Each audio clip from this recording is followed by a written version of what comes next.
What happens when an undercover student uncovers a dark secret that leads to a shocking act of violence? Officer Zain adjusted his tie, the cheap polyester scratching at his skin.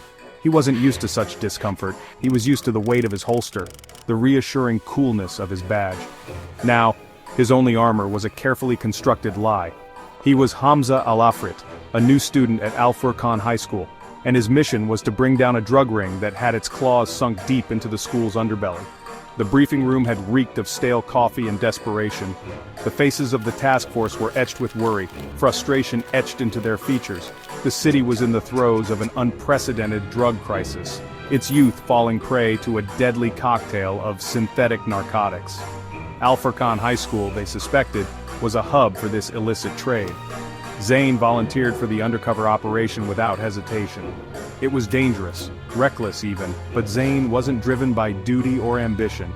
He was driven by the ghost of a boy named Mohammed, his younger brother, whose life had been tragically claimed by the very drugs Zain was now tasked with eradicating. The weight of his mission pressed down on him.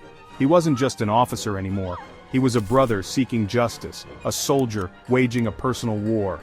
This wasn't just another assignment, this was personal. The transformation was startling.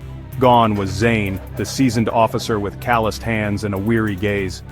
In his place stood Hamza, a lanky teenager with carefully styled hair and a disarming smile. His apartment had become a stage, littered with props, graphic novels, basketball shoes, and a guitar he barely knew how to hold.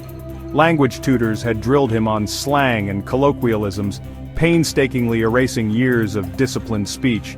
He practiced in front of the mirror, perfecting the art of nonchalance, the subtle swagger of youth. He had to blend in, become invisible, a ghost in the halls of Al-Furqan. His reflection stared back at him, a stranger in familiar clothes. He felt a flicker of doubt, a whisper of unease. Could he pull this off? Could he fool not just the seasoned criminals he was hunting, but also the teenagers he was pretending to be? He shoved the doubt down, replacing it with a steely resolve. He had to do this, for Mohammed, for the countless others who had fallen victim to the city's drug scourge. He wasn't just playing a role. He was embodying a purpose, a mission. Al-Furqan High School was a cacophony of noise and energy. Zain, now fully immersed in his Hamza persona, navigated the crowded hallways, his senses on high alert. He absorbed everything, the snippets of conversations, the knowing glances, the subtle shifts in demeanor. He was a predator, stalking his prey, waiting for the right moment to strike. He had dossiers on each of his targets. Ali, the charismatic leader with a silver tongue and a ruthless streak.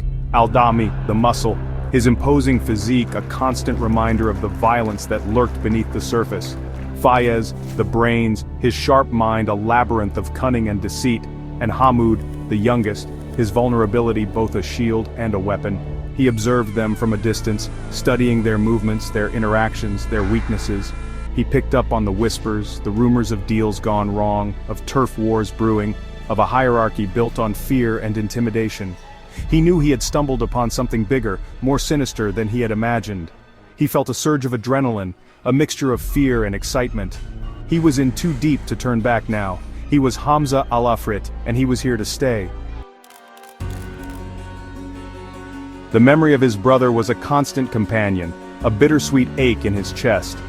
Mohammed, with his infectious laughter and boundless energy, had been the light of their family. Zain could still picture him, hunched over a chessboard, his brow furrowed in concentration, or dribbling a basketball with an effortless grace that belied his age. He remembered the day Mohammed disappeared, the frantic search, the agonizing wait for news, any news. The news, when it finally came, was a hammer blow to their souls. Mohammed had been found in an alleyway, his lifeless body a testament to the devastating effects of the drug that had ravaged his system. He was just a boy, a child robbed of his future by a poison masquerading as pleasure. The memory fueled Zain's determination, hardened his resolve. He wouldn't let another family endure the pain, the loss, the utter devastation that had become his reality. He would bring these criminals down no matter the cost. He owed it to Mohammed, to the city, to himself. Section 5. A Web of Suspicion. Zain, as Hamza, played the role of the new kid, the naive observer. He feigned ignorance, asking questions that seemed innocent on the surface but were carefully calculated to elicit information. He listened more than he spoke, absorbing details, piecing together the intricate web of the drug ring's operations. He befriended classmates, shared lunches, and endured tedious history lectures, all the while keeping his true purpose hidden behind a mask of indifference. He felt the weight of their gazes, the scrutiny of their unspoken questions. They were suspicious, wary of the newcomer in their midst. He couldn't blame them. Trust was a luxury he couldn't afford, not in this world of shadows and deception. He was walking a tightrope, balancing his desire for justice with the very real danger of exposure. One wrong step, one slip of the tongue, and his cover would be blown, his mission jeopardized, the stakes couldn't be higher. Section 6. Earning their trust. Weeks morphed into months, and Zain's life became a tangled mess of half-truths and carefully constructed lies. He excelled in his classes, showcasing a sharp intellect that belied his supposed apathy. He even joined the school's soccer team, his athleticism a surprising asset in his undercover persona. He slowly, meticulously, earned the trust of his classmates. He listened to their problems, offered advice, and shared their laughter. He became a fixture in their lives, a confidant, a friend. But beneath the surface, Zain remained vigilant, always aware of the dangers lurking beneath the veneer of normalcy. He began to notice subtle shifts in the behavior of his targets. Their casual conversations were peppered with coded language, their movements more calculated, their eyes constantly scanning their surroundings. They were growing bolder, more reckless, their confidence fueled by a string of successful deals. Section 7. A Day of Chaos.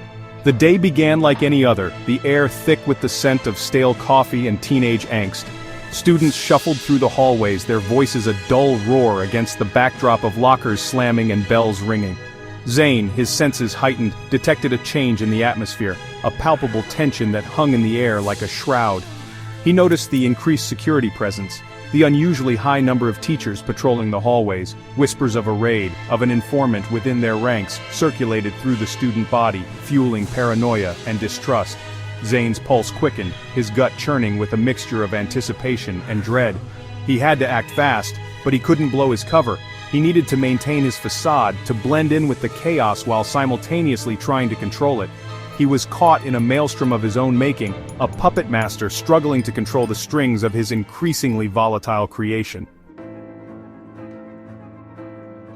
Section 8. The stabbing. The piercing shriek ripped through the air, shattering the illusion of normalcy. Zain spun around, his blood turning to ice as he saw a figure crumple to the ground, a crimson stain blooming on his white shirt. Screams filled the hallway as students scattered, their faces contorted in terror. Adrenaline surged through Zain's veins as he pushed through the panicked crowd, his eyes scanning the scene.